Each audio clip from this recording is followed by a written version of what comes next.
The sound of ceramic shattering against the kitchen wall was the first thing Liam heard when he walked through the door. He didn't flinch. Over the last 3 years of his marriage to Chloe, he had learned to numb himself to the outbursts. He looked down at the broken mug, his favorite one, lying in shards on the linoleum. Finally decided to show up? Chloe's voice was sharp, cutting through the air like a knife. She was sitting at the kitchen island, a glass of expensive wine in her hand. Standing behind her, like a shadow that never left, was her mother, Janice. "I was at work, Chloe," Liam said quietly, placing his keys on the counter. "I pulled a double shift. We need the overtime if we're going to pay off your credit card bill this month." Janice scoffed, rolling her eyes. "If you had a real job, Liam, my daughter wouldn't be stressing about bills." A warehouse manager? Honestly, Chloe could have married a doctor. She had options. "I'm sure she did, Janice," Liam replied, fighting the urge to snap back. "But she married me. And look where that got her," Chloe muttered into her wine glass. Living in a rental, driving a 5-year-old sedan, and waiting for her husband to bring home pocket change. The dynamic had always been this way. When they first met, Chloe was sweet, grounded, and kind. But as soon as Janice moved into the guest room temporarily 2 years ago, the poison started to spread. Janice was obsessed with status, appearances, and wealth, things Liam didn't have. He was a simple man. He worked hard, he saved what he could, and he valued loyalty. But the real breaking point came the following week. Liam received a call that his grandfather, a reclusive man who lived out in the countryside, had passed away. Liam was heartbroken. He was the only one in the family who visited the old man, sitting on his porch listening to stories about the war and the old days. The funeral was small. Chloe complained the entire drive there about the dust on her shoes and the lack of cell service. But her mood shifted when the lawyer asked the family to gather for the reading of the will. She sat up straight, her eyes gleaming with greed. "To my cousin, Mark," the lawyer read, "I leave my stocks, valued at $50,000. Chloe squeezed Liam's hand, her nails digging in. 50,000? Maybe the old man had more money than he looked.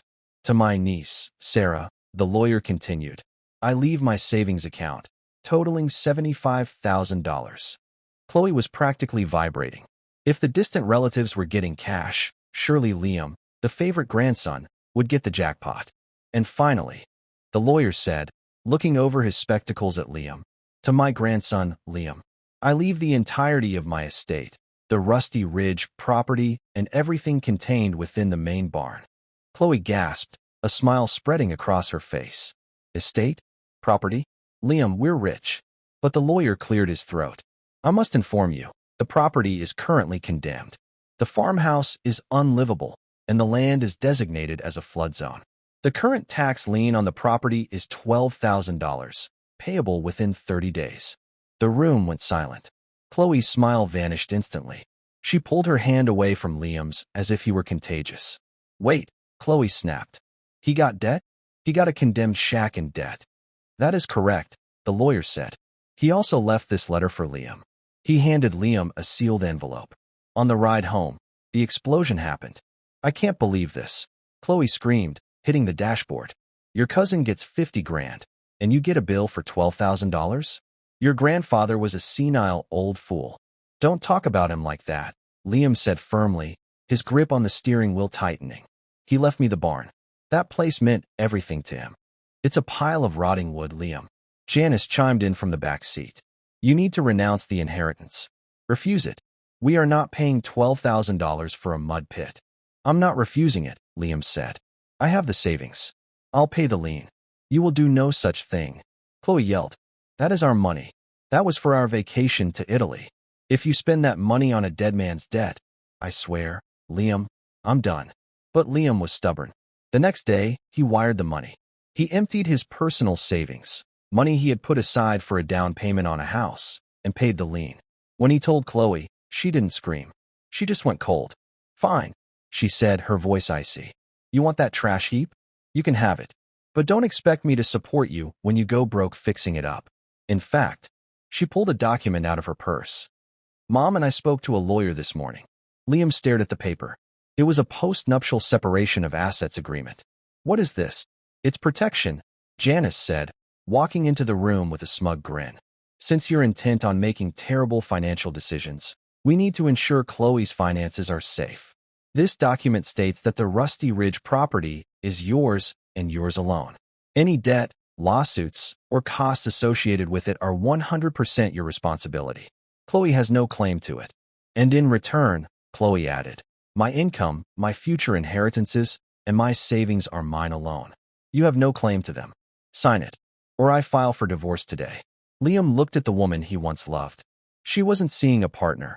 She was seeing a liability. He felt a strange sense of calm wash over him. He took the pen. Are you sure about this, Chloe? He asked, looking her in the eye. Once I sign this, the property is entirely mine. No matter what happens. Just sign the damn paper, Liam, she spat.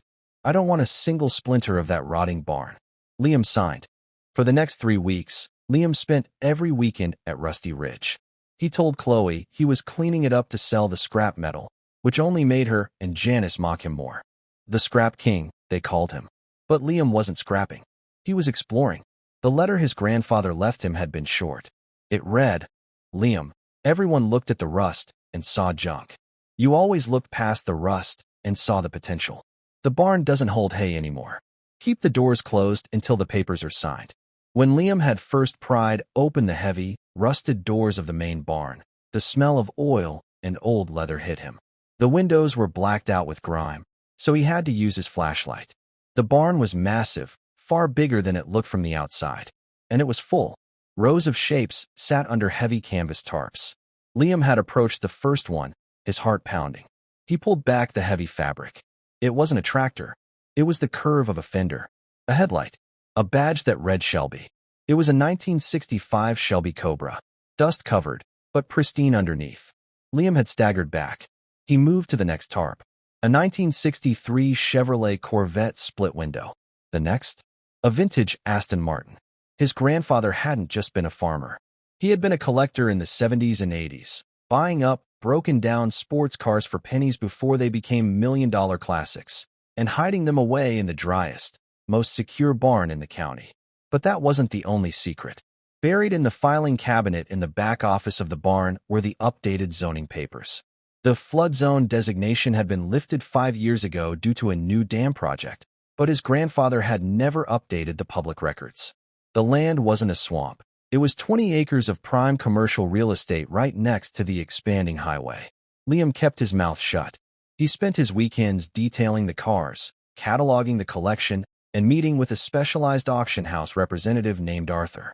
The day of the unmasking arrived a month later. Chloe and Janice were sitting at the dining table, looking at real estate brochures for luxury condos. When I get my promotion next month, Chloe said loud enough for Liam to hear, I'm buying this one. And since we signed that agreement, Liam, you won't be moving in. You can sleep in your barn. There was a knock at the door. Liam opened it to reveal Arthur, dressed in an immaculate suit, holding a briefcase. Can I help you?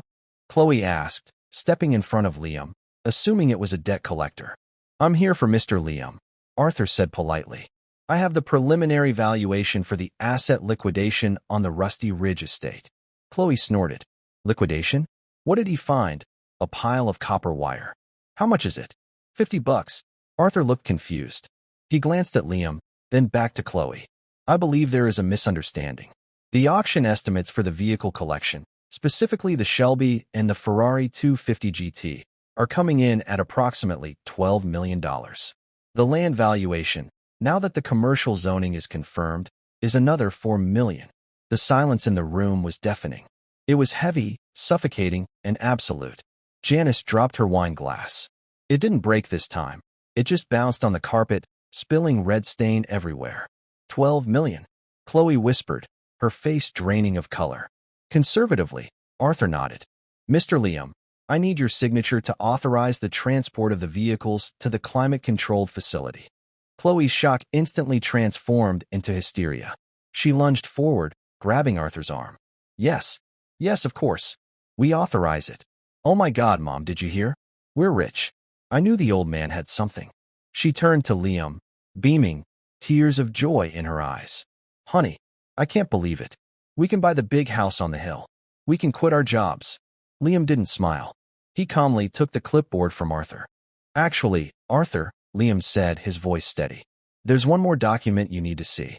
Liam walked over to the kitchen drawer and pulled out the crumpled copy of the post-nuptial agreement. What are you doing?